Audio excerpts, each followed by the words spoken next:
ವ್ಯಕ್ತಿಗೆ ಮನಸ್ಸಿನಲ್ಲಿ ಯಾವುದಾದ್ರೂ ವಿಚಾರಗಳು ಭಾವನೆಗಳು ತೀವ್ರವಾಗಿ ಪರಿಭವಿಸಿದಾಗ ಅಥವಾ ಭಾವನೆಗಳ ಒತ್ತಡ ಹೆಚ್ಚಾದಾಗ ಈ ಒಂದು ಚಿತ್ರ ನೋಡ್ತೀವಿ, ನಿಸರ್ಗ ನೋಡ್ತೀವಿ, ಒಂದು ಕಾಡು ನೋಡ್ತೀವಿ, ಒಂದು ಗಿಡ ನೋಡ್ತೀವಿ, ಒಂದು ಹೂ ನೋಡ್ತೀವಿ, ಬೆಳದಿಂಗಳು ನೋಡ್ತೀವಿ, ಸೂರ್ಯೋದಯ ಸೂರ್ಯಾಸ್ತ ನೋಡ್ತೀವಿ, ಸಮುದ್ರದ ತೀರ ನೋಡ್ತೀವಿ. ಈ ರೀತಿ ಅನೇಕ ಚಿತ್ರಗಳನ್ನು ನಾವು ನೋಡ್ತೀವಿ. ನೋಡಿದಾಗ ಯಾವುದೋ ಒಂದು ಚಿತ್ರ ಅಥವಾ ಯಾವುದೋ ಒಂದು ದೃಶ್ಯ ನಮ್ಮ ಮನಸ್ಸಿಗೆ ತಾಕಿ ತೀವ್ರವಾದ ಒಂದು ಸಂತೋಷವನ್ನು, ತೀವ್ರವಾದ ಒಂದು ಭಾವನೆಯನ್ನು ಉಂಟು ಮಾಡಿದ್ರೆ ಆವಾಗ ತೀವ್ರವಾದ ಭಾವನೆಗಳಿಗೆ ಒತ್ತಡ ಆಗುತ್ತದೆ. ಆ ಒತ್ತಡವನ್ನು ಕಳ್ಕೊಳ್ಳೋಕ್ಕೋಸ್ಕರ ನಾನೇನು ಮಾಡ್ತೀನಿ, ಅವುಗಳಿಗೆ ಅಕ್ಷರ ರೂಪ ಕೊಟ್ಟು ಒಂದು ಪದ್ಯದ ರೂಪ ಮಾಡ್ತೀವಿ. ಈಗ ಅದೊಂದು ಪದ್ಯ ಆಗ್ತದೆ. ಸಮುದ್ರ ನೋಡಿರ್ತೀವಿ, ಆ ಕಡಲಿನ ತೆರೆಗಳು ಅಪ್ಪಳಿಸೋದು, ಆ ಕಡಲ ತೀರದ ಮರಳು, ಆಮೇಲೆ ಕೆಲವು ಸಲ ಅನ್ನೊಂದು ರೀತಿ ಗಿಡಗಳೆಲ್ಲ ಬೆಳೆದಿರ್ತವೆ. ಕೆಲವು ಸಲ ಕರಾವಳಿ ತೀರದಲ್ಲಿ ಈ ಒಂಥರ ಹೂವಿನ ಗಿಡಗಳು ಬೆಳೆದಿರ್ತವೆ. ನೋಡೋಕ್ಕೆ ಅದು ತುಂಬ ಚೆನ್ನಾಗಿರ್ತದೆ. ಅಂಥ ದೃಶ್ಯಗಳು ಕಣ್ಣಿಗೆ ಕಟ್ಟಿದಂಗೆ. ಈಗ ಸೂರ್ಯ ಮುಳುಗ್ತಾನಲ್ಲ, ಸಮುದ್ರದಲ್ಲಿ ಮುಳುಗುವಾಗ ಸಮುದ್ರದಲ್ಲೇ ಮುಳುಗೋಗ್ತಾನೆ ಅನ್ನೋ ಥರ ಕಾಣ್ತದಲ್ಲ. ಅಂಥ ದೃಶ್ಯಗಳನ್ನೆಲ್ಲ ನೋಡಿದಾಗ ನಮ್ಮ ಮನಸ್ಸಿನಲ್ಲಿ ಅಂಥ ದೃಶ್ಯಗಳು ಉಳ್ಕೊಳ್ತಾರೆ. ಅದು ಯಾವುದೋ ತಕ್ಷಣ ಅದನ್ನು ನಾವೇನು ಬರೆಯಲ್ಲ, ಆದರೆ ಅದು ಅಚ್ಚೊತ್ತಿದಂತೆ ನಮ್ಮ ಹೃದಯದಲ್ಲಿ ಮನಸ್ಸಿನಲ್ಲಿ ಉಳ್ಕೊಂಬಿಟ್ರೆ ಅದೊಂದು ಪ್ರತಿಮೆ ಥರ ಉಳ್ಕೊಂಬಿಡುತ್ತೆ. ಆ ಉಳ್ಕೊಂಡಾಗ ನಾವೇನು ಮಾಡ್ತೀವಿ, ಅದಕ್ಕೆ ಅಕ್ಷರ ರೂಪ ಕೊಟ್ಟು ಅದನ್ನು ಪದ್ಯ ಮಾಡ್ತೀವಿ. ಆ ಥರ ಕವಿಗಳು ಸಾಮಾನ್ಯವಾಗಿ ಏನು ಮಾಡ್ತಾರೆ, ಅವರ ಮನಸ್ಸನ್ನು ತೀವ್ರವಾಗಿ ಕಾಡುವ ಭಾವನೆಗಳು, ನಿಸರ್ಗದ ಚೆಲುವಾಗ್ಬೋದು, ಅಥವಾ ಸಮಾಜದ ಅನ್ನೋದು ಕಷ್ಟ ಸುಖಗಳಾಗ್ಬೋದು, ಬಡವರ ಸಂಕಟ ಆಗ್ಬೋದು, ಅಥವಾ ಶ್ರೀಮಂತರ ದಬ್ಬಾಳಿಕೆ ಆಗ್ಬೋದು, ಹೆಣ್ಣಿನ ಶೋಷಣೆ ಆಗ್ಬೋದು, ದುಃಖಿಗಳ ಸಂಕಟ ಆಗ್ಬೋದು. ಇದು ಏನೇ ನೋಡಿದ್ರೂ ಯಾವುದೋ ನಮ್ಮ ಮನಸ್ಸಿಗೆ ತಟ್ಬಿಡ್ತೀವಿ. ಅದು ತಟ್ಟಿದಾಗ ನಾವೇನು ಮಾಡ್ತೀವಿ, ಅದು ಹೆಚ್ಚು ಕಾಲ ಮನಸ್ಸನ್ನು ಕಾಡ್ತಾ ಇದ್ರೆ ಆ ಭಾವನೆ, ಅದನ್ನು ನಾವು ಒಂಥರ ಭಾವಿಸ್ಕೊಂಡಿರ್ತೀವಲ್ಲ, ಆ ಭಾವನೆಗೆ ಅಕ್ಷರ ರೂಪ ಕೊಟ್ಟು ಅದು ಬರವಣಿಗೆ ಆಗಿ ಕವಿತೆಯಾಗಿ ಹೊರಗಡೆ ಬರ್ತದೆ. ಕೆಲವರು ಅದನ್ನು ಒಂದು ಕತೆ ಬರೀಬೋದು, ಕೆಲವರು ಅದನ್ನೊಂದು ಪ್ರಬಂಧ ಮಾಡ್ಬೋದು, ಕೆಲವರು ಕವಿತೆ ಮಾಡ್ಬೋದು, ಇನ್ನು ಕೆಲವರು ಆ ಒಂದು ಚಿತ್ರ ಬರ್ಬೋದು. ಅಂದರೆ ಕಲಾತ್ಮಕವಾದ ಒಂದು ಅಭಿವ್ಯಕ್ತಿ ಅದನ್ನು ಮಾಡ್ತಾರೆ. ಆದ್ದರಿಂದ ಸಾಹಿತ್ಯ ಮತ್ತು ಕಲೆ ಅನುಭವದ ಅಭಿವ್ಯಕ್ತಿ. ಅದು ಚಿತ್ರಕಲೆ ಆಗಲಿ, ಅದು ಒಂದು ಕಾದಂಬರಿ ಆಗಲಿ, ಕಥೆ ಆಗಲಿ, ನಾಟಕ ಆಗಲಿ, ಒಂದು ಕವಿತೆ ಆಗಲಿ. ನಾನು ಕವಿತೆ ಬರೆಯೋದ್ರಿಂದ ಹೆಚ್ಚು ಸಾಮಾನ್ಯವಾಗಿ ಬೆಟ್ಟ ಗುಡ್ಡಗಳನ್ನು ನೋಡಿದಾಗ ಎಲ್ಲೋ ಮನಸ್ಸಿನಲ್ಲಿ ಉಳ್ಕೊಂಡ್ಬಿಡುತ್ತೆ ಚಿತ್ರ.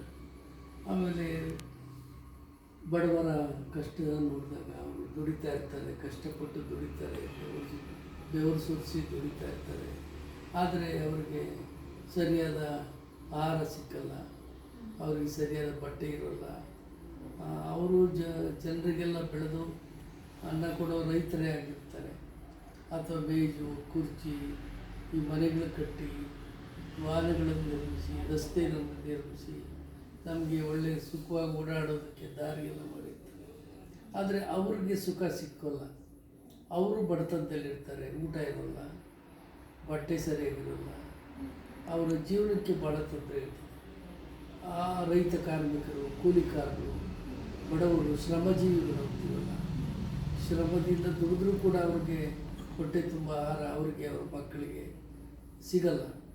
ಅದನ್ನು ನೋಡಿದಾಗ ನಮ್ಮಂಥವ್ರು ಏನು ಮಾಡ್ತೀವಿ, ಇದು ತಪ್ಪು, ಅವ್ರಿಗೂ ನ್ಯಾಯ ಸಿಗಬೇಕು, ಎಲ್ಲರೂ ಸಮಾನತೆಯಿಂದ ಇರಬೇಕು. ಯಾರು ದುಡಿತಾ ಇದ್ದಾರೋ ಶ್ರಮಜೀವಿಗಳು, ಯಾರು ಈ ದೇಶದ ಈ ಸಮಾಜದ ಸಂಪತ್ತನ್ನು ಸೃಷ್ಟಿ ಮಾಡ್ತಾ ಇದ್ದಾರೋ ಅವರಿಗೆ ಸಂಪತ್ತಿಲ್ಲ, ಅವ್ರಿಗೆ ಬಡತನ. ಆದರೆ ಸಂಪತ್ತನ್ನು ಸೃಷ್ಟಿ ಮಾಡೋರು ಅವರೇ.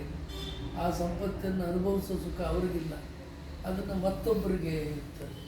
ಆದ್ದರಿಂದ ದುಡಿಯೋನು ಒಂದು ಕಡೆ ಆದರೆ ಅದರ ಲಾಭವನ್ನು ಪಡೆಯುವವನು ಇನ್ನೊಂದು ಕಡೆ ಇರ್ತಾನೆ. ಇದನ್ನು ನೋಡಿದಾಗ ನಮ್ಮಂಥ ಕವಿಗಳೇನು ಮಾಡ್ತೀವಿ, ತಕ್ಷಣ ನಾವು ಇದು ಅನ್ಯಾಯ, ಇದು ಹೋಗಬೇಕು, ಸಮಾನತೆ ಬರಬೇಕು, ಜನ ಸಮಾಜದಲ್ಲಿ ನೆಮ್ಮದಿಯಿಂದ ಸುಭದ್ರತೆಯಿಂದ ಸುರಕ್ಷಿತವಾಗಿ ಬದುಕಬೇಕು, ಬಾಳಬೇಕು ಅಂತ ನಾವು ಕವಿತೆಗಳು ಬರಿತೀವಿ. ಅದು ಕ್ರಾಂತಿಕಾರಿ ಕವಿತೆಗಳಾಗ್ಬೋದು, ದಲಿತ ಸಾಹಿತ್ಯ ಅನ್ನಿಸ್ಕೊಳ್ತದೆ ಅಂಥದ್ದು, ಬಂಡಾಯ ಸಾಹಿತ್ಯ ಅನ್ನಿಸ್ಕೋಬೋದು. ಆದರೆ ನಾವು ನಿಸರ್ಗವನ್ನು ನೋಡಿದಾಗ ಉಂಟಾಗೋ ಸಂತೋಷ, ಬಡವನ ಹಸಿವಿನ ಬಾಧೆಯನ್ನು ನೋಡಿದಾಗ ಅಷ್ಟೇ ದುಃಖ ಆಗ್ತದಲ್ಲ, ಅದನ್ನು ಕವಿತೆಯಲ್ಲಿ ತರ್ತೀವಿ ನಾವು.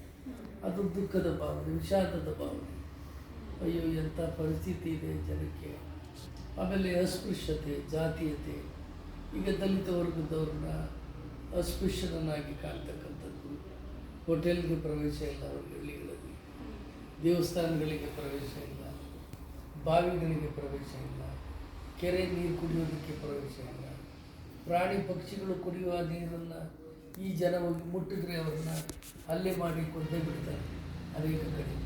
ಇದೆಲ್ಲ ನೋಡಿದಾಗ ನಾವೇನು ಮಾಡ್ತೀವಿ, ಅದನ್ನು ಪ್ರತಿಭಟಿಸಿ ಅದು ನಾವೊಂದು ಕವಿತೆ ಕಟ್ತೀವಿ, ಇದು ಅನ್ಯಾಯ, ಇದು ಹೋಗಬೇಕು. ಆವಾಗ ಅದು ನಮ್ಮದು ಪ್ರತಿಭಟನಾ ಕಾವ್ಯ, ಪ್ರೊಟೆಸ್ಟ್ ಪೊಯಿಟ್ರಿ. ಪ್ರೊಟೆಸ್ಟ್ ಮಾಡಿರ್ತೀವಲ್ಲ ಪೊಯಿಟ್ರಿಲಿ. ಆ ಥರ ಈ ನಾವು ನಾನಾ ರೀತಿಯ ಭಾವನೆಗಳಿಗೆ, ಅನುಭವಗಳಿಗೆ ಅಭಿವ್ಯಕ್ತಿಯನ್ನು ಕೊಡ್ತೀವಿ. ಹೆಣ್ಣಿನ ಶೋಷಣೆ, ಅತ್ಯಾಚಾರ ಮಾಡ್ತಾರೆ, ಕೊಂದಾಕ್ಬಿಡ್ತಾರೆ. ಅದರಲ್ಲೂ ದಲಿತ ಹೆಣ್ಮಕ್ಕಳಿಗೆ ಈ ಕಷ್ಟ ಜಾಸ್ತಿ. ಉತ್ತರ ಭಾರತದಲ್ಲಿ ಹೆಣ್ಮಗಳನ್ನ ಅತ್ಯಾಚಾರ ಮಾಡಿ ಈ ಪ್ರಬಲ ಜಾತಿಯವರು ಕೊಲೆ ಮಾಡ್ತಕ್ಕಂಥದ್ದು ಸಾಮಾನ್ಯ ಆಗಿಬಿಟ್ಟಿದೆ. ಆಗ ನಮಗೆ ದುಃಖ ಆಗೇ ಆಗ್ತದೆ. ಆ ದುಃಖದಲ್ಲಿ ನಾವೇನು ಮಾಡ್ತೀವಿ, ಇದು ಅನ್ಯಾಯ, ಇದು ನಿಲ್ಲಬೇಕು, ಆ ಹೆಣ್ಮಗಳು ಎಷ್ಟು ನೊಂದಿರಬೇಕು, ಸಾಯುವಾಗ ಎಷ್ಟು ಗೋಳಾಡಿರಬೇಕು ಅಂತ ಕಲ್ಪನೆ ಮಾಡಿ ನಾವೊಂದು ಪದ್ಯ ಬರಿತೀವಿ. ಅದೊಂದು ಪ್ರತಿಭಟನಾ ಕಾವ್ಯ, ದಲಿತ ಕಾವ್ಯ ಆಗ್ತದೆ. ಆದ್ದರಿಂದ ಬೇರೆ ಬೇರೆ ಅನುಭವಗಳಿಗೆ ನಾವು ಅಭಿವ್ಯಕ್ತಿ ಕೊಡ್ತಾ ಹೋದಂಗೆ ನಮ್ಮ ಕವಿತೆಗಳು ನಿಸರ್ಗದ ಕವಿತೆಗಳು ಆಗ್ಬೋದು, ಪ್ರೇಮ ಕವಿತೆಗಳು ಆಗ್ಬೋದು, ಬಂಡಾಯದ ಕವಿತೆ ಆಗ್ಬೋದು, ದಲಿತ ಕಾವ್ಯ ಆಗ್ಬೋದು, ಪ್ರೊಟೆಸ್ಟ್ ಲಿಟ್ರೇಚರ್ ಅಂತ ಹೇಳಿದ್ನಲ್ಲ, ಪ್ರತಿಭಟನೆಯ ಕಾವ್ಯ ಆಗ್ಬೋದು, ನಾನಾ ರೀತಿಯ ಅಭಿವ್ಯಕ್ತಿಯನ್ನು ಬರ್ಕೊಳ್ತೀವಿ. ಓಕೆ ಸರ್, ಅದ್ರಂಗೆ ನಾನು ಹೀಗೆಲ್ಲ ಬರ್ದಂಗೆ ಈಗ ಈ ಥರ ರೂಪಗಳು ತೊಗೊಳುತ್ತೆ ಅಂತ ಹಿಂಗೆ ಬರೀರಿ ಅಂತ ಯಾರಾದರೂ ಪ್ರೇರಣೆ ಕೊಟ್ಟಿದ್ರಾ, ಇಲ್ಲ ಬೇರೆಯವ್ರನ್ನ ನೋಡಿ ಇವರು ಹಿಂಗೆ ದನಿ ಎತ್ತುತ್ತಿದ್ದಾರೆ, ನಾನು ಹಿಂಗೆ ಹೇಳಿದರೆ ಅರ್ಥ ಆಗುತ್ತೆ ಜನಕ್ಕೆ ಅಂತ ಯಾರಾದರೂ ಅದರ ಪ್ರೇರಣೆ ಆಗಿದ್ರೆ ನಿಮಗೆ? ಅಂದರೆ ಪ್ರೇರಣೆ ಅಂದರೆ ನಮಗೆ ಅಂಬೇಡ್ಕರ್ ನಮಗೆ ಪ್ರೇರಣೆ. ಡಾಕ್ಟರ್ BR ಅಂಬೇಡ್ಕರ್ ಅವರು ಏನು ಮಾಡಿದ್ರು, ಈ ಅನ್ಯಾಯವನ್ನು ನೋಡಿ ಅವರು ಈ ದಲಿತರು ಶೋಷಿತರು ಇದ್ರಲ್ಲ ಇವ್ರನ್ನೆಲ್ಲ ಸಂಘಟನೆ ಮಾಡಿ ಹೋರಾಟ ಮಾಡಿದ್ರು, ದೇವಸ್ಥಾನ ಪ್ರವೇಶ ಚಳವಳಿ ಮಾಡಿದ್ರು. ಈ ರೀತಿ ಅನ್ಯಾಯ ಮಾಡಬೇಕು ಅಂತ ಒಂದು ಪುಸ್ತಕ ಇತ್ತಲ್ಲ, ಮನುಸ್ಮೃತಿ. ಈ ಕೆಳವರ್ಗದವರನ್ನು ನಾಯಿಗಳಿಗಿಂತ ಕೀಳಾಗಿ ಕಾಣಬೇಕು, ಅವರಿಗೆ ಸರಿಯಾಗಿ ಊಟ ಕೊಡಬಾರ್ದು, ಅವರು ಸರಿಯಾಗಿ ಬಟ್ಟೆ ಹಾಕ್ಕೊಳ್ಬಾರ್ದು, ಅವರ ಆಭರಣಗಳೇನಿದ್ರು ಕಬ್ಬಿಣದ ಆಭರಣಗಳನ್ನು ಹಾಕ್ಕೋಬೇಕು. ಅವರ ಹೆಣ್ಣುಮಕ್ಕಳು ಆಭರಣ ಹಾಕ್ಕೊಳ್ಳೋದಾದರೆ ಚಿನ್ನ ಬೆಳ್ಳಿ ಆಭರಣ ಹಾಕ್ಕೋಬಾರ್ದು, ಕಬ್ಬಿಣದ ಆಭರಣಗಳನ್ನು ಹಾಕ್ಕೋಬೇಕು. ಅವರು ಹಸು ಎಮ್ಮೆ ಇಂಥವುಗಳನ್ನು ಸಾಕಬಾರ್ದು, ಅವರೇನಿದ್ರು ಬರೀ ನಾಯಿಗಳನ್ನು ಸಾಕಬೇಕು ಅಂತ ಬರ್ತಿದ್ರಲ್ಲ ಮನುಸ್ಮೃತಿ.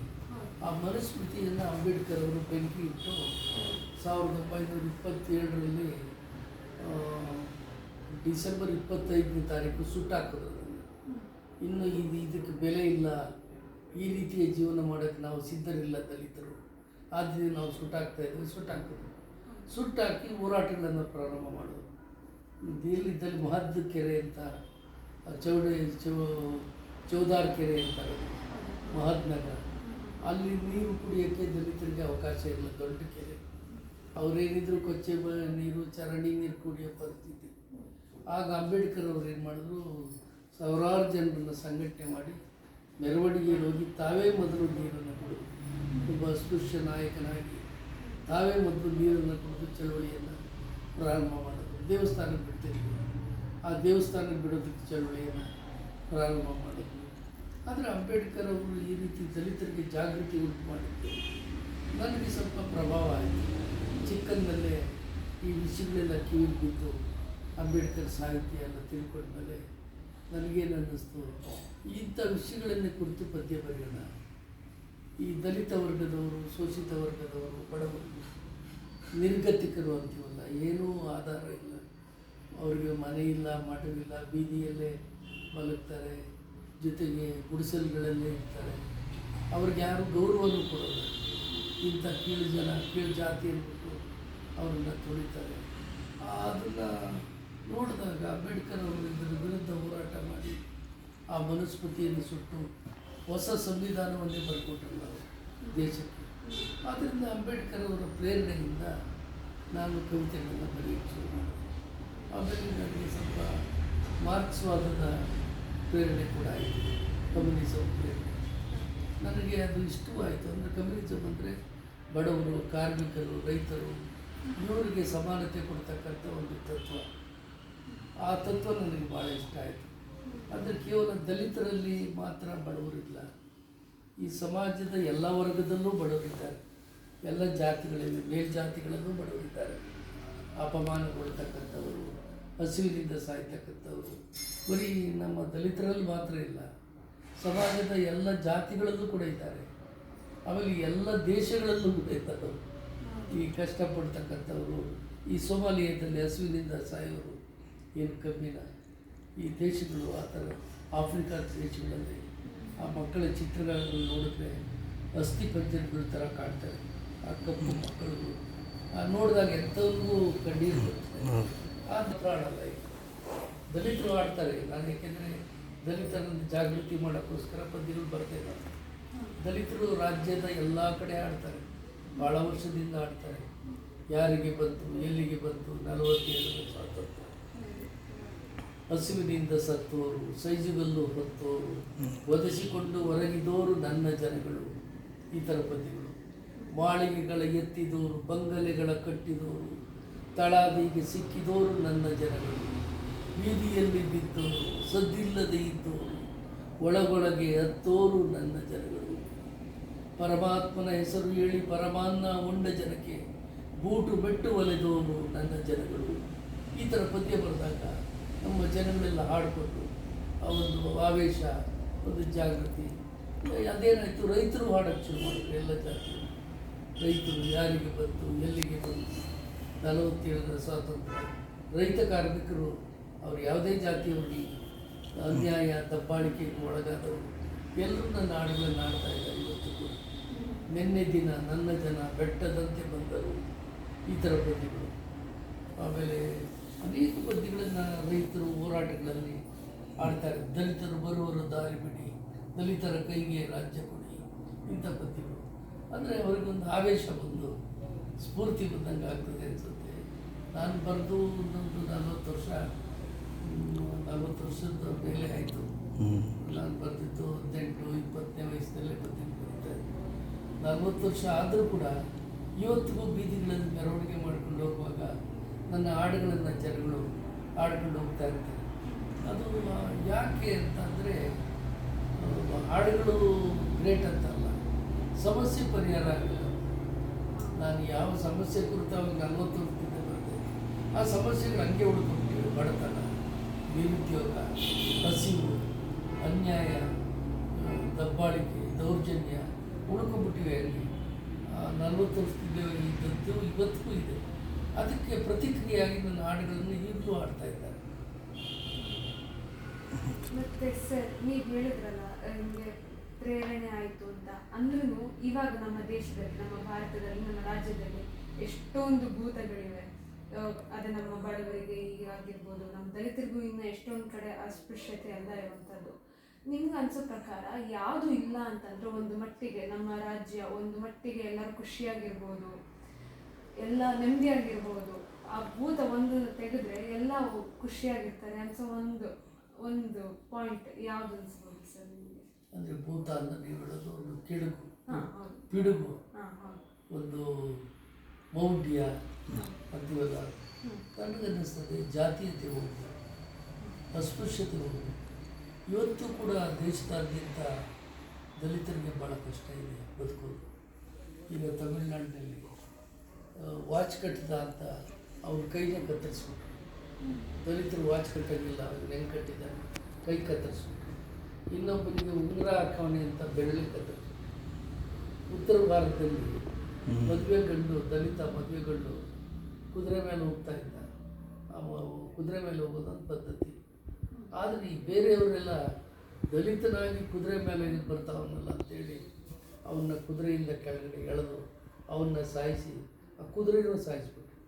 ಅಂದರೆ ಕಳೆದ ವರ್ಷ, ಇದು ಹಿಂದೆ ನಡೆದ ಕಥೆ ಅಲ್ಲ, ಒಂದು ವರ್ಷದ ಹಿಂದೆ ನಡೆದ ಕಥೆಗಳು. ಈಗ ನೀರು ಕುಡಿದ್ಬಿಟ್ಟ ಅಂತ ಹೇಳಿ ಅವನ್ನ ಸಾಯಿಸ್ಬಿಟ್ರು. ಯಾರು ಅಲ್ಲಿ ದಲಿತರು ನೀರು ಕುಡಿಯೋಂಗಿಲ್ಲ. ದೇವಸ್ಥಾನದ ಆಟ ಆಡ್ತಾಯಿದ್ರು ದೇವಸ್ಥಾನದ ಮುಂದೆ. ಒಬ್ಬ ಚಿಕ್ಕ ಹುಡುಗ, ದಲಿತ ಹುಡುಗ, ಚೆಂಡು ಏನೋ ದೇವಸ್ಥಾನದ ಒಳಗಡೆ ಬಿತ್ತು ಅಂತ ಆ ದೇವಸ್ಥಾನ ಸ್ವಲ್ಪ ಹತ್ರ ಒಳಗಡೆ ಹೋಗಿ, ಅದು ದೇವರೆಲ್ಲೋ ಇದೆ, ಆ ದೇವಸ್ಥಾನದ ಕಾಂಪೌಂಡ್ ಒಳಗಡೆ ಓಡೋಗ್ಬಿಟ್ಟ ಚೆಂಡು ತಗೊಳಕ್ಕೆ ಅಂತ ಹುಡುಗನ ಸಾಯಿಸ್ಬಿಟ್ರು. ಅಂದರೆ ತುಂಬ ಕಿರುಕುಳ ಇದೆ. ಆಮೇಲೆ ಜಾತಿಯ ಅಸಮಾನತೆ ತುಂಬ ಇದೆ. ಮೇಲ್ಜಾತಿಯವ್ರಿಗೊಂದು ಟ್ರೀಟ್ಮೆಂಟು, ಕೆಳ ಜಾತಿಯವ್ರಿಗೊಂದು ಟ್ರೀಟ್ಮೆಂಟು. ಇದು ಹೋಗಬೇಕು, ಈ ಜಾತೀಯತೆ ಹೋಗಬೇಕು. ನಮ್ಮ ಸಮಾಜ ಜಾತಿರಹಿತ ಸಮಾಜ ಆಗಬೇಕು, ವರ್ಗರಹಿತ ಸಮಾಜ ಆಗಬೇಕು. ವರ್ಗರಹಿತ ಅಂದರೆ ಶ್ರೀಮಂತ ಬಡವನ ನಡುವೆ ಅಂತ ಅಂತರ ಇರಬಾರ್ದು. ಒಬ್ಬನಿಗೆ ತಿಂಗಳಿಗೆ 5 ಲಕ್ಷ ಸಂಬಳ, ಅದೇ ಇನ್ನೊಬ್ಬನಿಗೆ 8,000 ಸಂಬಳ ತಿಂಗಳಿಗೆ. ಅಂದರೆ ಇಬ್ಬರು ಭಾರತೀಯರೇ, ಇಬ್ಬರು ಒಂದೇ ಕಡೆ ಇದ್ದಾರೆ. ಆದರೆ ಒಬ್ಬನಿಗೆ 5 ಲಕ್ಷ ಸಂಬಳ ತಿಂಗಳಿಗೆ, ಒಬ್ಬನಿಗೆ 8,000. ಅವನು ಬಾಡಿಗೆ ಕಟ್ಟೋಕ್ಕಾಗಲ್ಲ, ಎಲೆಕ್ಟ್ರಿಕ್ ಬಿಲ್ ಕಟ್ಟೋಕ್ಕಾಗಲ್ಲ, ನೀರಿನ ಬಿಲ್ ಕಟ್ಟೋಕ್ಕಾಗಲ್ಲ, ಮಕ್ಕಳ ಫೀಸ್ ಕಟ್ಟೋಕ್ಕಾಗಲ್ಲ. ಅವನು ದುಃಖ ಪಟ್ಕೊಂಡು ಬದುಕ್ತಾ ಇರ್ತಾರೆ. ಅಂದರೆ ಈ ರೀತಿಯ ಆರ್ಥಿಕ ಅಸಮಾನತೆ ಇದೆಯಲ್ಲ, ಅದು ಹೋಗಬೇಕು. ಅಂದರೆ ವರ್ಗರಹಿತ ಸಮಾಜ, ಶ್ರೀಮಂತ ವರ್ಗ, ಬಡವರ್ಗ ಅಟ್ಲೀಸ್ಟ್ ಏನಾಗಬೇಕು, ಪೂರ್ತಿ ಹೋಗೋಕ್ಕಾಗದೇ ಇದ್ರು ಆ ಅಂತರ ಕಮ್ಮಿ ಆಗಬೇಕು. ಡಿಫ್ರೆನ್ಸ್ ಏನಿದೆ ಅದು ಸ್ವಲ್ಪ ಕಮ್ಮಿ ಆಗಬೇಕು. ಅಂತರ ಅಪಾರ ಅಂತರ ಇದೆ ಬಡವರು. ಒಬ್ಬ ಬಂಗ್ಲೆನಲ್ಲಿ ಒಂದು 50 ರೂಮ್ಗಳ ಒಂದು ದೊಡ್ಡ 10-15 ಅಂತಸ್ತುಗಳ ಮನೆಯಲ್ಲಿ ಒಬ್ಬಂದೇ, ಅವನೆಲ್ಲ ರೂಮ್ನಲ್ಲೂ ಮಲಗಲ್ಲ. ಈ ಅದಾನಿ ಅಂಬಾನಿ ಮನೆ ಗೊತ್ತಲ್ಲ, 500 ರೂಮ್ಗಳು, ಎಷ್ಟೋ ಫ್ಲೋರ್ಗಳು, ಅದೆಲ್ಲ ಒಬ್ಬನಿಗೇನೆ ಇದ್ದರೆ ಇನ್ನೊಬ್ಬ ಬೀದಿಲಿ ಮಲಗಿರ್ತಾನೆ. ಮನೆಯೇ ಇಲ್ಲ ಅವನು, ಬೀದಿಲಿ ಏನೋ ಒಂದು ಹರಕು ಇದನ್ನು ಮುಚ್ಕೊಂಡು ಚಳಿ ಗಡಗಡ ನಡಿಕೊಂಡು ಮಲಗಿರ್ತಾನೆ. ನಾವು ಈ ದೇಶದಲ್ಲಿ ಇದನ್ನು ತುಂಬ ನೋಡ್ತೀವಿ. ಈ ಅಂತರ ಹೋಗಬೇಕು. ಆದ್ದರಿಂದ ನಮ್ಮ ಸಮಾಜ ಕ್ಯಾಸ್ಟ್ಲೆಸ್, ಕ್ಲಾಸ್ಲೆಸ್ ಸೊಸೈಟಿ, ವರ್ಗರಹಿತ ಸಮಾಜ ಆಗಬೇಕು, ವರ್ಣರಹಿತ ಸಮಾಜ ಆಗಬೇಕು, ಬಡತನ ನಿವಾರಣೆ ಆಗಬೇಕು, ನಿರುದ್ಯೋಗ ನಿವಾರಣೆ ಆಗಬೇಕು. ಈಗ ನಿರುದ್ಯೋಗ ಜಾಸ್ತಿ ಆಗ್ತಾಯಿದೆ, ಇದ್ದವ್ರನ್ನೇ ಕೆಲಸದಿಂದ ತೆಗಿತಾ ಇದ್ದಾರೆ, ಹೊಸಬರನ್ನ ನೇಮಿಸ್ಕೊಳ್ಳೋದಿರಲಿ. ಸರ್ಕಾರ ಅಂತೂ ಉದ್ಯೋಗಗಳಿಗೆ ಪ್ರಕಟಣೆ ಮಾಡಿ ನೇಮಕಾತಿ ಮಾಡೋದನ್ನೇ ನಿಲ್ಲಿಸ್ಬಿಟ್ಟಿದೆ. ಎಲ್ಲ ಪ್ರೈವೇಟೈಸ್ ಮಾಡ್ತಾಯಿದ್ದಾರೆ, ಖಾಸಗೀಕರಣ ಮಾಡ್ತಾಯಿದ್ದಾರೆ. ಖಾಸಗೀಕರಣ ಮಾಡಿದಾಗ ಈ ಶೋಷಿತ ವರ್ಗದವರಿಗೆ ಯಾವುದೇ ಮೀಸಲಾತಿ ಸಿಗಲ್ಲ, ಅವರು ಮತ್ತೆ ಬೀದಿ ಪಾಲಾಗ್ತಾರೆ. ಹಿಂದೆ ಯಾವ ಸ್ಥಿತಿ ಇತ್ತೋ ಆ ಸ್ಥಿತಿ ಬರುತ್ತೆ ಪಾಪ. ಅಂದರೆ ಇವೆಲ್ಲ ಹೋಗಬೇಕು. ಸಮಾಜದಲ್ಲಿ ಒಂದು ಸಮಾಜವಾದಿ ಚಿಂತನೆ, ಸೋಷಿಯಲಿಸ್ಟ್ ಪ್ಯಾಟ್ರನ್ ಆಫ್ ಥಿಂಕಿಂಗ್ ಇದೆಯಲ್ಲ, ಆ ಸೋಷಿಯಲಿಸ್ಟ್ ಪ್ಯಾಟ್ರನ್ ಬರಬೇಕು. ಅದಕ್ಕೆ ಯುವ ಜನರು ಅರ್ಥ ಮಾಡ್ಕೋಬೇಕು. ಆದರೆ ದುರದೃಷ್ಟವಶ ನಮ್ಮ ಯುವ ಜನರಿಗೆ ಈ ಕಡೆ ಗಮನವೇ ಇಲ್ಲ. ಅವರು ಏನೋ ಒಂದು ದೇವಸ್ಥಾನ ಕಟ್ಟಬೇಕು, ಯಾವುದೋ ದೇವ್ರ ಪೂಜೆ ಮಾಡಬೇಕು, ಇನ್ಯಾವುದೋ ದೇವಸ್ಥಾನ ಕೆಡಬೇಕು, ನಮ್ಗೆ ಆಗದೆ ಇರೋದು, ಈ ಥರ ಹೊರಟುಬಿಟ್ಟಿದ್ದಾರೆ. ಅಂದರೆ ಯಾವುದು ಮಾಡಬೇಕು ಅದು ಮಾಡ್ತಾ ಇಲ್ಲ. ನಮ್ಮ ಯುವಜನ ಇದನ್ನು ಬದಲಾವಣೆ ಮಾಡೋ ಶಕ್ತಿ ಇರೋ ಯುವಜನ ಅವರು ಇವತ್ತು ಒಂದು ರೀತಿ ಮೌಢ್ಯ, ಕಂದಾಚಾರ,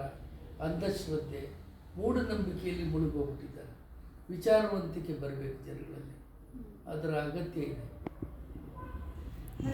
ಚೋಮನ ಮಕ್ಕಳು ನಾವುಗಳು, ಕಾಳ ನೀಲ ಬೆಳ್ಳಿ ಕುರುವ ಚಿನಿಯ. ಚೋಮನ ಮಕ್ಕಳು ನಾವುಗಳು, ಚೋಮನ ಮಕ್ಕಳು ನಾವುಗಳು. ಕಣ್ಣಿನ ಒಳಗೆ ನೋವಿರುವವರು, ಮಣ್ಣಿನ ಒಳಗೆ ಮುಖವಿಟ್ಟವರು. ತಾಯನ್ನಗಳಿದ ಮಕ್ಕಳು ನಾವು, ನೋವನ್ನಪ್ಪಿದವರು ನಾವು, ನೋವನ್ನಪ್ಪಿದವರು. ಚೋಮನ ಮಕ್ಕಳು ನಾವುಗಳು, ಚೋಮನ ಮಕ್ಕಳು ನಾವುಗಳು.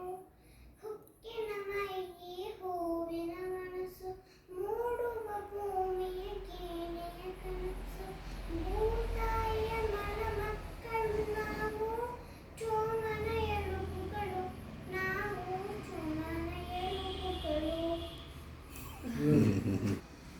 ಮತ್ತೆ ನೀವು ರಾಜಕಾರಣಕ್ಕೆಲ್ಲ ಹೋಗಿದ್ರಿ ಅಲ್ವಾ ಸರ್? ರಾಜಕಾರಣ ಮತ್ತು ಬರವಣಿಗೆ ಲೋಕನೇ ಎರಡು ಬೇರೆ ಬೇರೆ ಲೋಕ ಇದ್ದಂಗೆ. ಅದು ಹೆಂಗೆ ಸರ್ ಅಲ್ಲಿಗೆ ಹೋಗಬೇಕು ಅಂತ, ಏಂತಕ್ಕೆ ಅಲ್ಲಿಗೆ ಹೋಗಿದ್ದು ಮತ್ತು ಯಾಕೆ? ಅಂದರೆ ನನಗೆ ಆಗಿನ ಮುಖ್ಯಮಂತ್ರಿ ರಾಮಕೃಷ್ಣ ಹೆಗ್ಡೆಯವರು ವಿಧಾನ ಪರಿಷತ್ಗೆ ನಾಮಕರಣ ಮಾಡಿದರು, ಇದು ಮೇಲ್ಮನೆಯ ಸದಸ್ಯರು. ಹೀಗಾಗಿ ನಾನು ಶಾಸಕನಾಗಿ ಒಂದು 12 ವರ್ಷ 2 ಟರ್ಮ್ ಇದ್ದೆ ಕೆಲಸ ಮಾಡಬೇಕಾಯಿತು. ನಾನು ಯಾಕೆ ಒಪ್ಕೊಂಡೆ ಅದಕ್ಕೆ ಅಂದರೆ, ನಾನು ಒಂದು 10-12 ವರ್ಷ ದಲಿತ ಸಂಘಟನೆ ಪ್ರಾರಂಭ ಮಾಡಿದ್ರಲ್ಲ, 3 ಜನರಲ್ಲಿ ನಾನು ಒಬ್ಬ. ದೇವನೂರು ಮಹಾದೇವ, ಬಿ ಕೃಷ್ಣಪ್ಪ, ನಾನು 3 ಜನ ಮುಖ್ಯವಾಗಿ ಕೆಲಸ ಮಾಡ್ತಾಯಿದ್ದೆ. ಮುಂಚೂಣಿಯಲ್ಲಿದ್ದವರು ನಾವು. ಕೃಷ್ಣಪ್ಪನವ್ರು ಹೋಗ್ಬಿಟ್ರು, ಈಗ ಮಹಾದೇವ ಒಬ್ಬರು ಇದ್ದಾರೆ. ಬೇರೆ ಬೇರೆ ನಾಯಕರುಗಳು ನಮ್ಮ ಜೊತೆ ಸೇರಿಕೊಂಡು ಭಾಳ ಜೋರಾಗಿ ದಲಿತ ಚಳವಳಿ ಇಡೀ ರಾಜ್ಯಾದ್ಯಂತ ದಲಿತರ ಮೇಲೆ ದೌರ್ಜನ್ಯ ಆದರೆ ಪ್ರತಿಭಟನೆ ಮಾಡಿ ಹೋರಾಟಗಳು ಮಾಡ್ತಾಯಿದ್ದೆ. ಆಗ ನಾನು ರಾಜ್ಯಾದ್ಯಂತ ಇಡೀ ರಾಜ್ಯವನ್ನು ಪ್ರವಾಸ ಮಾಡಿ ಎಲ್ಲ ಜಿಲ್ಲೆಗಳಿಗೂ ಹೋಗಿದ್ದೆ. ನಾನು ಭಾಷಣ ಮಾಡಿ ಜನಗಳನ್ನ ಜಾಗೃತಿ ಮಾಡೋದು, ಹುರಿದುಂಬಿಸೋದು, ಮೆರವಣಿಗೆ ಮಾಡೋದು, ಸಮ್ಮೇಳನಗಳು ಮಾಡೋದು, ಸಭೆ ನಡೆಸೋದು, ಇದನ್ನೆಲ್ಲ ಭಾಳ ಮಾಡ್ತಾಯಿದ್ದೆ ನಾನು. ಆವಾಗ ತುಂಬ ಕೆಲಸ ಆಗ್ತಾಯಿತ್ತು. ಆಮೇಲೆ ದೇವಾಲಯ ಪ್ರವೇಶ ಮಾಡೋದು, ಅವರು ನಮ್ಮನ್ನು ಅಟ್ಯಾಕ್ ಮಾಡೋದು, ಮೇಲ್ವರ್ಗದವರು ಮಚ್ಚು, ಲಾಂಗು, ದೊಡ್ಡೆ ಎಲ್ಲ ನಮ್ಮನ್ನು ಅಟ್ಯಾಕ್ ಮಾಡೋದು, ನಾವು ತಪ್ಪಿಸ್ಕೊಳ್ಳೋದು, ಇಂಥವು ತುಂಬ ನಡೀತಾ ಇತ್ತು. ಭೂತಗಲಾಟೆ ಅಂತ ಒಂದಾಯಿತು. ಆವಾಗ ನಾನು ಸ್ಟೂಡೆಂಟ್ ಲೀಡರ್ ಆಗಿದ್ದೆ. ಆವಾಗ ನನಗೆ 2-3 ಸಲ ಮರ್ಡರ್ ಅಟ್ಯಾಕ್ ಮಾಡೋದು. ಆದರೂ ನಾನು ಹೆಂಗೋ ಪಾರಾಗಿ ಬಚಾವಾಗಿ ಬದುಕೊಳ್ಳುತ್ತಿದ್ದೀನಿ. ಆದರೂ ನಾವು ಹೋರಾಟದ ಛಲ ಹೋಗಿ ನಾವು ಅಷ್ಟೆಲ್ಲ ಹೆದರಿಕೆ ಜೀವ ಭಯ ಇದ್ದರೂ ಕೂಡ ದಲಿತ ಚಳವಳಿ ಕಟ್ಟಿದ್ವು ನಾವು. ಆ ದಲಿತ ಚಳವಳಿ ಕಟ್ಟಿ ಹೋರಾಟ ಮಾಡಿದಾಗ ಕೊನೆಗೆ ಮುಖ್ಯಮಂತ್ರಿಗಳು MLC ಆಗಿದ್ದಾಗ ನಾನು ಯಾಕೆ ಒಪ್ಕೊಂಡೆ ಅಂದರೆ, ಏನು ನಾವು ಭಾಷಣ ಮಾಡ್ತಾಯಿದ್ದೀವಿ, ನಮ್ಗೆ ಅನ್ಯಾಯ ಆಗಿದೆ, ಆ ಥರ ಹೋರಾಟ ಮಾಡ್ತಾಯಿದ್ದೀವಿ, ಬೀದಿಗಳಲ್ಲಿ ಭಾಷಣ ಪದ್ಯ ಬರೀತಾ ಇದ್ದೀವಿ, ಅದನ್ನೇ ನಾವು ಮಾತಾಡಿದ್ರೆ, ಸದನದ ಒಳಗಡೆ ಮಾತಾಡಿದ್ರೆ ಅವು ಕಾಯ್ದೆಗಳಾಗ್ತವೆ. ಆಮೇಲೆ ದಲಿತ ವಿರೋಧಿ ಕಾಯ್ದೆಗಳು ರದ್ದಾಗ್ತವೆ. ಈ ಕೆಲಸ ಮಾಡೋಕ್ಕೆ ಒಂದು ಒಳ್ಳೆಯ ಅವಕಾಶ ಸಿಗ್ತದೆ ಅಂತ ನಾನು ಹೋಗಿ ಆ ಕೆಲಸ ಮಾಡಿದೆ. ಏನು ಭಾಷಣ ಮಾಡ್ತಾಯಿದ್ದೆ, ದಲಿತರಿಗೆ ಹೋಟೆಲ್ ಬಿಡ್ತಾ ಇಲ್ಲ, ದಲಿತ ಮಕ್ಕಳಿಗೆ ಅನ್ಯಾಯ ಮಾಡ್ತಾ ಇದ್ದಾರೆ, ದಲಿತರಿಗೆ ಬಾವಿಗೆ ನೀರು ಸೇರಕ್ಕೆ ಬಿಡ್ತಾ ಇಲ್ಲ, ದಲಿತರನ್ನು ಕೊಲೆ ಮಾಡಿದ್ದಾರೆ ಇಂಥ ಭಾಷಣ ಮಾಡ್ಕೊಂಡು ಏನು ಪ್ರಚೋದಕವಾಗಿ ಮಾತಾಡ್ತಾ ಇದ್ದೆ. ಅದನ್ನೇ ನಾನು ವಿಧಾನ ಪರಿಷತ್ತಲ್ಲೂ ಶುರು ಮಾಡಿದೆ, ಶಿಫ್ಟ್ ಮಾಡಿದೆ ಅಷ್ಟೇ ನನ್ನ ಕೆಲಸಗಳನ್ನು. ಆವಾಗ ವಿಧಾನ ಪರಿಷತ್ತಲ್ಲಿ ಮಾತಾಡಬೇಕಾದ್ರೆ ಏನಾಗ್ತದೆ, ನಿಯಮಾವಳಿ ಚೌಕಟ್ಟಿನಲ್ಲೇ ಇವನ್ನೆಲ್ಲ ಹೇಳಬೇಕು. ಈಗ ನಾವು ಯಥಾರ್ಥದ್ದು ಎಮೋಷನಲ್ ಆಗಿ ಜನಗಳನ್ನ ರೊಚ್ಚಿಗೆ ಬಸ್ತಾ ಇದ್ವಲ್ಲ, ಅದನ್ನು ಸ್ವಲ್ಪ ಕಡಿಮೆ ಮಾಡಿ ನಿಯಮಾವಳಿ ಚೌಕಟ್ಟು ಕರೆಕ್ಟಾಗಿ ತಿಳ್ಕೊಂಡು ಅದರಲ್ಲಿ ನಾನು ಈ ವಿಷಯಗಳನ್ನೆಲ್ಲ ಪ್ರಸ್ತಾಪ ಮಾಡೋಕ್ಕೆ ಶುರು ಮಾಡಿದೆ. 12 ವರ್ಷ ಇದೇ ಕೆಲಸ ಮಾಡ್ತೀನಿ ನಿರಂತರವಾಗಿ. ಎಷ್ಟೋ ಜನರಿಗೆ ನ್ಯಾಯ ಸಿಕ್ತು, ಅಪಾಯಿಂಟ್ಮೆಂಟ್ ಸಿಕ್ತು, 100 ಜನರಿಗೆ ಅಪಾಯಿಂಟ್ಮೆಂಟ್ ಸಿಕ್ತು. ಈ ನೇರ ನೇಮಕಾತಿ ಅಂತ ಇತ್ತು, ಪ್ರತಿಭಾವಂತ ದಲಿತರ ನೇಮಕಾತಿ. ಅದು ಒಂದು 2-3 ವರ್ಷ ಸತತವಾಗಿ ಹೋರಾಟ ಮಾಡಿದ್ದರಿಂದ ಅದನ್ನು ಜಾರಿ ಮಾಡೋದು. ಕೊನೆಗೆ ಹೆಗ್ಡೆಯ ಕಾಲದಲ್ಲಿ ರೂಲ್ ಆಯಿತು, ಮೊಯ್ಲಿಯವ್ರ ಕಾಲದಲ್ಲಿ ಅದನ್ನು ತುಂಬೋದು. ಆದರೆ ಎಷ್ಟೋ ಜನರಿಗೆ ನೌಕರಿ ಅಂದರೆ ನೇರವಾಗಿ ಕ್ಲಾಸ್ 1 ಆಫೀಸರ್ಸು ನಮ್ಮವರೆಲ್ಲ ತುಂಬ ಜನ. ಆಮೇಲೆ ಅಂತರ್ಜಾತಿ ವಿವಾಹಿತರಿಗೆ ಮೀಸಲಾತಿ ಕೊಡಬೇಕು, ಭಾಳ ವರ್ಷ ಹೋರಾಟ ಮಾಡಿದ್ರು. ಅವರ ಮಕ್ಕಳಿಗೂ ಕೂಡ ಮೀಸಲಾತಿ ಕೊಡಬೇಕು. ಯಾರು ಇಂಟರ್ ಕ್ಯಾಸ್ಟ್ ಮ್ಯಾರೇಜ್ ಆಗಿರ್ತಾರೆ ಅವರಿಗೆ, ಅವರ ಮಕ್ಕಳಿಗೆ ಉದ್ಯೋಗದಲ್ಲಿ, ಶಿಕ್ಷಣದಲ್ಲಿ 5% ಮೀಸಲಾತಿ ಅಂತ ಹೋರಾಟ ಮಾಡಿದಾಗ ಅದು ಸ್ವಲ್ಪ ಫಲಪ್ರದವಾಯಿತು. ಅದು ನೋಡಿದ್ರೆ ಆ ಕಾಲದಲ್ಲಿ ಮಾಯಾವತಿ ಗೌರ್ಮೆಂಟ್ 5,000 ಕೊಡ್ತಾಯಿತ್ತು ಇಂಟರ್ ಕ್ಯಾಸ್ಟ್ ಮ್ಯಾರೇಜ್ ಆದರೆ. ನಮ್ಮ ಗೌರ್ಮೆಂಟು 50,000 ಮಾಡ್ತು ನನ್ನ ಗಲಾಟೆ.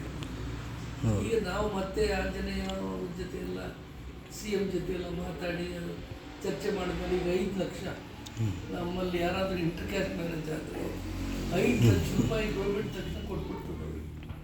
ಆದರೆ ಇದೆಲ್ಲ ನನ್ನ ಹೋರಾಟದ ಫಲಗಳೇ. ಆಮೇಲೆ ಜೈಲಿನಲ್ಲಿರೋ ದಲಿತರುಗಳು ಯಾವುದೇ ಕಾರಣ ಇಲ್ಲದೆ ಕೆಲವು ದಲಿತರನ್ನ ಜೈಲಿಗೆ ಹಾಕ್ಕೊಳ್ಳೋದು. ಈ ಮೇಲ್ವರ್ಗದವರ ವಿರುದ್ಧ ಸೆಟದಲ್ಲಿ ನಿಂತರೆ ಅವ್ರನ್ನ ಯಾವುದೋ ಸುಳ್ಳು ಆರೋಪ ಮಾಡಿ ಜೈಲಿಗೆ ಹಾಕೋದು. ಆ ಜೈಲಲ್ಲಿ ಇವ್ರಿಗೆ ಪುರಾವೆನೂ ಇಲ್ಲ, ಆಧಾರವೂ ಇಲ್ಲ, ಆದರೂ ಜೈಲಲ್ಲಿ ಕೊಳಿತಾ ಇರೋದು. 83 ಜನ ದಲಿತರು ಈ ರೀತಿ 63 ದಿನ ಜೈಲಲ್ಲಿದ್ದರು. ಏನು ತಪ್ಪಿದ್ದೇನೆ, ಏನೂ ತಪ್ಪಿಲ್ಲ. ಏನು ರೀಸನ್ ಕೊಟ್ಟಿದ್ರು ಅವರಿಗೆ ಅಂದರೆ ಜೈಲಿಗೆ ಹಾಕೋಕ್ಕೆ ಇವರು ಊರೆಲ್ಲ ಇದ್ದರೆ ಮೇಲ್ವರ್ಗದವರು ಇವ್ರನ್ನೆಲ್ಲ ಸಾಯಿಸ್ಬಿಡೋ ಚಾನ್ಸ್ ಇದೆ. ಆದ್ದರಿಂದ ಸೆಂಟ್ರಲ್ ಜೈಲಿನಲ್ಲಿ ಇವ್ರನ್ನೆಲ್ಲ ತಗೊಂಡೋಗಿ ಇಟ್ಬಿಟ್ರೆ ಸುರಕ್ಷಿತವಾಗಿರ್ತಾರೆ ಇವರು ಅಂತ ಸೆಂಟ್ರಲ್ ಜೈಲಿಗೆ ಹಾಕ್ಬಿಟ್ರು ಇವನ್ನೆಲ್ಲ. ಇಡೀ ಹಳ್ಳಿಯನ್ನೇ ಹರಡಾಡುವಂಥ ಊರು. ಮುದುಕರು, ಮುದುಕಿಯರು, ನವ ವಧುವರರು, ನಂಟರು, ಪೂಜಾರಿಗಳು ಎಲ್ಲರೂ ಜೈಲಲ್ಲಿ ಕೂತಿದ್ದಾರೆ. 63 ದಿನ ಕೂತಿದ್ದಾರೆ. ಲಾಯರ್ನಿಟ್ಟು ಕೇಸ್ ನಡೆಸಿ ತುಂಬ ದುಡ್ಡೆಲ್ಲ ಖರ್ಚು ಮಾಡಿದ್ದಾರೆ, ಏನೂ ಸಕ್ಸಸ್ ಆಗಿಲ್ಲ ಅವ್ರದ್ದು. ಯಾಕೋ ಕೊನೆಗೆ ಇದನ್ನು ನನಗೆ ಕೆಲವು ಲೀಡರ್ಸು ತಂದು ಕೊಟ್ಟರು ಈ ವಿಷಯ. ನೀವೇನಾದರೂ ಮಾಡಿ ಸೆಷನಲ್ಲಿ ರೈಸ್ ಮಾಡಬೇಕು, ಇದನ್ನು ಅವ್ರನ್ನ ಜೈಲಿನಿಂದ ಬಿಡುಗಡೆ ಮಾಡಬೇಕು. ಆ ಹುಡುಗನ ತಾಯಿ ಸತ್ತೋದ್ರು ಕೂಡ ಮುಖ ನೋಡೋಕ್ಕೂ ಬಿಡಲಿಲ್ಲ ಜೈಲಲ್ಲಿ ಇಟ್ಟರು ಹುಡುಗನ್ನ, ಮಗನ್ನ ಅಂತ ಎಲ್ಲ ಹೇಳ್ಕೊಂಡ್ರು. ನಾನೇನು ಮಾಡಿದೆ, ಆ ಫೈಲೆಲ್ಲ ತರಿಸಿ ಏನೇನಾಗಿದೆ ಅಂದರೆ ರೀಸನ್ ನನಗೆ ಸಿಕ್ತು. ಏನಂದರೆ ಇವರಿಗೆ ಜೀವ ಭಯ ಇರೋದ್ರಿಂದ ಸೆಂಟ್ರಲ್ ಜೈಲೇ ಸೂಕ್ತವಾದ ಸ್ಥಳ ಇವ್ರು ಬದುಕಬೇಕಾದ್ರೆ ಅಂತ ಬರೆದಿದ್ರಲ್ಲ, ಅದನ್ನು ಇಟ್ಕೊಂಡು ನಾನು ಸೆಷನ್ಗೆ ಖಾಲಿ ಕಂಡೀಷನ್ ನೋಟಿಸ್ ಕೊಟ್ಟೆ ಗೌರ್ಮೆಂಟ್ಗೆ. ಹೋಮ್ ಮಿನಿಸ್ಟ್ರು ಉತ್ತರ ಕೊಡಬೇಕಾಗಿರ್ಬೋದು. ಆ ಉತ್ತರ ಕೊಡುವಾಗ ನಾನು ಹೇಳೋದು, ನೀವು ರೀಸನ್ ಏನು ಕೊಟ್ಟಿದ್ದೀರಿ ನಮ್ಮ ದಲಿತರನ್ನ ಜೈಲಲ್ಲಿ ಇಡೋದಕ್ಕೆ? ಇವರಿಗೆ ಜೀವ ಭಯ ಇದೆ, ಇವರು ಭದ್ರತೆ ದೃಷ್ಟಿಯಿಂದ ಇವ್ರನ್ನ ಸೆಂಟ್ರಲ್ ಜೈಲಲ್ಲಿ ಇಡೋದು ಸೂಕ್ತ ಅಂತ ಇಟ್ಟಿದ್ದೀವಿ. ಆದರೆ ನೀವು ಯಾರನ್ನ ಇಡಬೇಕಾಯ್ತು ಗೊತ್ತಾ? ಜೀವ ಭಯ ಇರೋರನ್ನ ಇಡೋದಾದರೆ ಪ್ರಧಾನಿ ನರಸಿಂಹರಾಯರನ್ನ ಫಸ್ಟ್ ಜೈಲಲ್ಲಿ ಇಡಬೇಕಾಯ್ತು. ಅವ್ರಿಗೆ ಜೀವ ಭಯ ಇದೆ, ರಾಜಕೀಯ ವಿರೋಧಿಗಳಿಂದ ಅವ್ರಿಗೆ ಜೀವ ಭಯ ಇದೆ. ನಮ್ಮ ರಾಜ್ಯದ ಮುಖ್ಯಮಂತ್ರಿನ ನೀವು ಜೈಲಲ್ಲಿ ಇಡಬೇಕಾಯ್ತು, ಅವ್ರಿಗೆ ಜಾಸ್ತಿ ಜೀವ ಭಯ ಇದೆ. ಆದರೆ ಅವ್ರಿಗೆ ರಕ್ಷಣೆ ಕೊಡೋಕ್ಕೆ ನಿಮಗೆ ಸಾಧ್ಯ ಇದೆ, ಆದರೆ ಬಡ ದಲಿತರಿಗೆ ರಕ್ಷಣೆ ಕೊಡೋಕ್ಕಾಗಲ್ಲ. ಸೆಂಟ್ರಲ್ ಜೈಲಲ್ಲಿ ಇಟ್ಟಿದ್ದೀರಿ. ಸರ್ಕಾರದ ಉದ್ದೇಶ ಏನು? ಸರ್ಕಾರ ಅಂದರೆ ಏನು? ಜನಗಳ ಜೀವ ಮತ್ತು ಆಸ್ತಿಯ ರಕ್ಷಣೆ ಸರ್ಕಾರದ ಪ್ರಧಾನ ಕೆಲಸ. ನೀವು ರೈಟಿಂಗ್ನಲ್ಲೇ ಕೊಟ್ಬಿಟ್ಟಿದ್ದೀರಿ, ನಾವು ಇದನ್ನು ಮಾಡೋಕ್ಕಾಗಲ್ಲ, ಸೆಂಟ್ರಲ್ ಜೈಲಲ್ಲಿ ಇರ್ತೀವಿ ಅಂತ. ಆ ರೈಟಿಂಗ್ನಲ್ಲೇ ಕೊಟ್ಟ ಮೇಲೆ ನೀವು ಕೂಡಲೇ ಅಧಿಕಾರದಿಂದ ಹಿಡಿದು ರಾಜೀನಾಮೆ ಕೊಡಬೇಕು. ಯಾರು ಜನಗಳ ಆಸ್ತಿ ಪ್ರಾಣ ರಕ್ಷಣೆ ಮಾಡೋ ಸಾಮರ್ಥ್ಯ ಇದೆಯೋ ಅವ್ರಿಗೂ ಸರ್ಕಾರಕ್ಕೆ ಬರಬೇಕೀಗ. ನೀವು ರಾಜೀನಾಮೆ ಕೊಡಬೇಕು ಅಂತ ನಾನು ದೊಡ್ಡ ಗಲಾಟೆ ಎಬ್ಬರಿಸಿದಾಗ ಇಡೀ ಅಪೋಸಿಷನ್ ಪಾರ್ಟಿ, ರೂಲಿಂಗ್ ಪಾರ್ಟಿಯಲ್ಲೂ ಕೆಲವರು ಸಪೋರ್ಟ್ ಮಾಡಿಬಿಟ್ರು. CM ಓಡ್ಬಂದು ಅಸೆಂಬ್ಲಿಲಿ ಇತ್ತು, ಕೌನ್ಸಿಲ್ಗೆ ಬಂದು ಸಿದ್ಧಲಿಂಗನವರು ಏನಿದು ಈ ಥರ ಮಾಡಿಬಿಟ್ಟಿದ್ದೀನಿ ಅದು ನಾನು ಹೇಳಿದೆ. ಇದೆಲ್ಲ ಎಕ್ಸ್ಪ್ಲೈನ್ ಮಾಡಿದಾಗ ಎಲ್ಲಿದೆ ಆ ಥರ ಬರ್ಕೊಟ್ಟಿರೋದು ಪೊಲೀಸ್ ಡಿಪಾರ್ಟ್ಮೆಂಟ್ ನಾನು ತೋರಿಸಿದಾಗ CM ದೊಡ್ಡ ಮನುಷ್ಯ ಅವ್ರನ್ನ ಮಾತಾಡೋದು, ಏನು ನಿಮ್ಮ ಡಿಮ್ಯಾಂಡು? ನೋಡಿ 2 ಡಿಮ್ಯಾಂಡ್ ಇದೆ. 83 ಜನ ದಲಿತರನ್ನ ಸಂಜೆ ಒಳಗೆ ಬಿಡುಗಡೆ ಮಾಡಬೇಕು. ಎರಡನೇದೇನು ಅಂದರೆ ಈ ಥರ ನೋಟ್ ಕೊಟ್ಟನಲ್ಲ, ರಿಮೈಂಡ್ ನೋಟು ಜಡ್ಜ್ಗೆ, ಆ ಸರ್ಕಲ್ ಇನ್ಸ್ಪೆಕ್ಟರ್ನ ಸಸ್ಪೆಂಡ್ ಮಾಡಬೇಕು. 2 ಡಿಮ್ಯಾಂಡ್ ಇಟ್ಟಿದ್ದೆ. ಅವರು ಸರ್ಕಲ್ ಇನ್ಸ್ಪೆಕ್ಟ್ರು ಪೊಲಿಟಿಕಲಿ ಭಾರಿ ಇನ್ಫ್ಲೂಯೆನ್ಷಿಯಲ್, ಅವ್ರನ್ನ ಮಾಡೋಕ್ಕಾಗಲ್ಲ, ಕಷ್ಟ ಇದೆ. ನಮ್ಮ ಮಿನಿಸ್ಟ್ರಿಗಳೇ ಅವ್ರನ್ನ ಬೆಂಬಲಿಸಿದ್ದಾರೆ, ಕಷ್ಟ. ನಾನು ಹೇಳಿದೆ ಅವ್ರು ಮಾಡದೆ ಇವ್ರನ್ನ ಹೊರಗಡೆ ಬಿಟ್ಟರು ಕಷ್ಟ ಇದೆ ಸರ್. ಯಾಕಂದ್ರೆ ಮಾರನೇ ದಿನ ಇನ್ನೊಂದು ಸುಳ್ಳು ಕೇಸ್ ಆಗಿ ತಿರುಗಿ ಇಷ್ಟು ಜನ ತಿರುಗಿ ಒಳಗಡೆ ಹಾಕ್ಸ್ಬಿಡ್ತಾರೆ. ಅವ್ನು ಸಸ್ಪೆಂಡ್ ಮಾಡಬೇಕು, ಇವನು ಬಿಡುಗಡೆ ಮಾಡಬೇಕು. ಕೊನೆಗೆ ಒಪ್ಪಿಕೊಂಡ್ರು. ಅವತ್ತು ಸಂಜೆನೇ ಬಿಡುಗಡೆ ಆದರು 73 ಜನ. ಆಮೇಲೆ ಆ ಸರ್ಕಲ್ ಇನ್ಸ್ಪೆಕ್ಟ್ರು ಸಸ್ಪೆಂಡ್ ಆದ. ಆಮೇಲೆ ದಲಿತರೆಲ್ಲ ಬಂದು ನಮ್ಮನ್ನು ಜೈಲಿಂದ ಬಿಡುಗಡೆ ಮಾಡಿದ್ವಿ, ನಿಮ್ಮನ್ನು ನಾವು ಕನಕಪುರದಲ್ಲಿ ಮೆರವಣಿಗೆ ಮಾಡಬೇಕು, ದಯವಿಟ್ಟು ಬರಬೇಕು, ರಥದಲ್ಲಿ ಕುಂದಿರಿಸಿ ಮೆರವಣಿಗೆ ಮಾಡ್ತೀವಿ ಅಂತ ಬಂದು. ನಾನು ಹೇಳಿದೆ, ನೋಡಿ ಈಗಾಗಲೇ ಹೇಳ್ತಿತ್ತು ಜೈಲಲ್ಲಿ ಎಷ್ಟೋ ಬದುಕಿದ್ರಿ, ನಾನು ಬಿಡಿಸಿದ್ದೀನಿ, ರಥದಲ್ಲಿ ಮೆರವಣಿಗೆ ಮಾಡಿ ಆ ಗೌಡರುಗಳು ಕಲ್ಲು ಹೊಡೆದ್ರೆ ತಿರ್ಗಿ ನಾನು ಗೋಡೆತ್ತು ನನ್ನ ಆಸ್ಪತ್ರೆಗೆ ಹಾಕ್ಬಿಟ್ಟಿದ್ದೆ. ಬೇಡಿ ಅವೆಲ್ಲ ಹೆಂಗೋ ಬಿಡಿಸಿದ್ದೀವಿ, ನೆಮ್ಮದಿಯಾಗಿರಿ ಅಂತ ನಾನು ವಾಪಸ್ ಕಳಿಸ್ತೀನಿ. ಆದರೆ ಅವರು ಏನು ಮಾಡೋದು ಮರ್ತಿಲ್ಲ ನೋಡಿ. 25 ವರ್ಷ ಆಯಿತು ಬಿಡುಗಡೆ ಆಗೋದು. ಬಿಡುಗಡೆಯ ಬೆಳ್ಳಿ ಹಬ್ಬ ಅಂತ ಅವರೆಲ್ಲ ಅವ್ರ ಮಕ್ಕಳನ್ನು, ಅವ್ರ ತಂದೆ ತಾಯಿ ಜೈಲಲ್ಲಿದ್ದರು, ಅವ್ರ ಮಕ್ಕಳನ್ನು ಬಿಡುಗಡೆಯ ಬೆಳ್ಳಿ ಹಬ್ಬ ಅಂತ ಮಾಡ್ತೀವಿ, ಬನ್ನಿ ಅಂತ ಬಂದಿದ್ರು ಎಲ್ಲ ನನ್ನ ಮನೆಗೆ. ಆಮೇಲೆ ನಾನು ಅದಕ್ಕೆ ಹೋದೆ. ಬಿಡುಗಡೆಯ ಬೆಳ್ಳಿ ಹಬ್ಬಕ್ಕೆ ಹಳ್ಳಿಗೆ ಏನು ಜನಗಳೆಲ್ಲ ಆರತಿ ಅಂತಂದು ಹೆಣ್ಮಕ್ಳೆಲ್ಲ ಆರತಿ ಅಂತ ಈ ರತ್ತೀರ ಕಾಲ್ಗೀರ ಮೆರವಣಿಗೆ ಮಾಡ್ಕೊಂಡು ಕರ್ಕೊಂಡು. ನಾನು ಹೇಳಿದೆ, ನೀವು ಬೇರೆ ಜಾತಿಯವ್ರ ಜೊತೆ ಅನವಶ್ಯಕವಾಗಿ ಜಗಳ ಮಾಡ್ಕೋಬೇಡಿ, ಆದಷ್ಟು ಶಾಂತಿಯಿಂದ ನೀವು ಒಗ್ಗಟ್ಟಿಂದ ಇರಬೇಕು, ಜೊತೆಯಲ್ಲೇ ಬದುಕಬೇಕಲ್ಲ ಎಲ್ಲ ಜಾತಿಯವರು. ಜಗಳ ಮಾಡಿಕೊಂಡ್ರೆ ಆಗಲ್ಲ. ನಮಗೆ ದುಡ್ಡಿಲ್ಲ, ರಾಜಕೀಯ ಪ್ರಭಾವ ಇಲ್ಲ, ನಾನೇನೋ ಇದ್ದೆ ಧೈರ್ಯವಾಗಿ ಹೋರಾಟ ಮಾಡದೆ ಬಿಡಿಸ್ದೆ. ನಾನು ಇದ್ದೇ ಇದ್ದರೆ ನೀವು ವರ್ಷಗಟ್ಟಲೆ ಜೈಲಲ್ಲಿ ಗಂಟಾಗ್ಬಿಡೋದು. ಆದ್ದರಿಂದ ಬೇರೆ ಜಾತಿಯ ಜೊತೆ ಫ್ರೆಂಡ್ಲಿಯಾಗಿ ಪ್ರೀತಿಯಿಂದ ಸಹಕಾರದಿಂದ ಇರೋದು ಕಲ್ತ್ಕೊಳ್ಳಿ. ತೀರಾ ತೊಂದರೆ ಕೊಟ್ಟಾಗ ನೀವು ಹೋರಾಟ ಮಾಡಬೇಕಾಗ್ತದೆ. ಕಾಲು ಕರ್ಕೊಂಡು ಜಗಳಕ್ಕೆ ಹೋಗೋದು ಇದೆಲ್ಲ ಮಾಡಬಾರ್ದು. ಅದು ಬುದ್ಧಿ ಹೇಳ್ಬಿಟ್ಟೆ ಒಂದು ಆಗಬೇಕು. ಅಂದರೆ ಈ ಥರ ಎಷ್ಟೋ ಕೆಲಸಗಳು ಮಾಡಿದ್ವಿ. ಒಂದಲ್ಲ 16, ಅದು 2 ಬುಕ್ಕೆ ಬಂದಿದ್ದು ವಾಲ್ಯೂಮ್ಸ್, 2 ವಾಲ್ಯೂಮ್ಸ್ ಬಂದಿದ್ದೆ. ದೊಡ್ಡದು ಮುಕ್ಕೋದ್ರ ಸದನದ ಭಾಷಣಗಳು ಅಂತ 2 ವಾಲ್ಯೂಮ್ಸ್ ಬಂದಿದೆ. ಆ ಬುಕ್ನಲ್ಲಿ ಇಂಪಾರ್ಟೆಂಟ್ ಭಾಷಣಗಳೆಲ್ಲ ಇದೆ. ಸದನದಲ್ಲಿ ಸಿದ್ಧಲಿಂಗಯ್ಯ ಅಂತೇಳಿ ಒಂದು ನಾನು ಒಂದು ಇಂಟ್ರೆಸ್ಟಿಂಗ್ ಘಟನೆ ಬಂತು. ಸ್ಕೂಲ್ನಲ್ಲಿ ಏನಾಗಿದೆ, ಈ ಚಿಕ್ಕಮಗಳೂರು ಹತ್ರ ಹಿರೇಗೌಜ ಅಂತ ಒಂದು ಹಳ್ಳಿ, ಅಲ್ಲೇನಾಗಿದೆ, ಹೆಡ್ ಮಾಸ್ಟ್ರು ಟೂರ್ ನೇಸ್ಟ್ಗಳೆಲ್ಲ ಹುಡುಗರನ್ನ ಟೂರ್ ಕರ್ಕೊಂಡು ಹೋಗಿದ್ದಾರೆ. ಚಿಕ್ಕ ಹುಡುಗರು, ಪ್ರೈವೇಟ್ ಸ್ಕೂಲ್, ಈ ಮುಳ್ಳಯ್ಯನಗಿರಿ, ಬಾಬಾ ಬಡವನಗಿರಿ ಈ ಥರ ಕರ್ಕೊಂಡು ಹೋಗಿದ್ದಾರೆ ಬೆಟ್ಟಕ್ಕೆ. ಈ ದೇವಸ್ಥಾನಗಳು ಇರ್ತವಲ್ಲ ಬೆಟ್ಟದಲ್ಲಿ, ಆ ದೇವಸ್ಥಾನ ಇರೋ ಕಡೆ ನಿಲ್ಲಿಸೋದು ಹುಡುಗರನ್ನೆಲ್ಲ. ಎಸ್ ಸಿಗಳು ಯಾರು ಕೈ ಎತ್ತರಪ್ಪ ಅಂದರು. ನಮ್ಮ ಹುಡುಗರು ಕೈ ಎತ್ತೋರು, ನೀವು ಇಲ್ಲೇ ಇರಪ್ಪ ಒಳಗೆ ಬರೋಂಗಿಲ್ಲ ಅಂತೇಳಿ ಬೇರೆ ಹುಡುಗರನ್ನೆಲ್ಲ ದೇವಸ್ಥಾನಕ್ಕೆ ಕರ್ಕೊಂಡು. ಈ ಎಸ್ ಸಿ ಹುಡುಗರು ಹಿಂಗೆ ಹೊರಗಡೆ ನಿಂತಿರೋದು. ತಿರ್ಗಾ ಯಾವುದೋ ದೇವಸ್ಥಾನ, ಎಸ್ ಸಿ ಹುಡುಗರು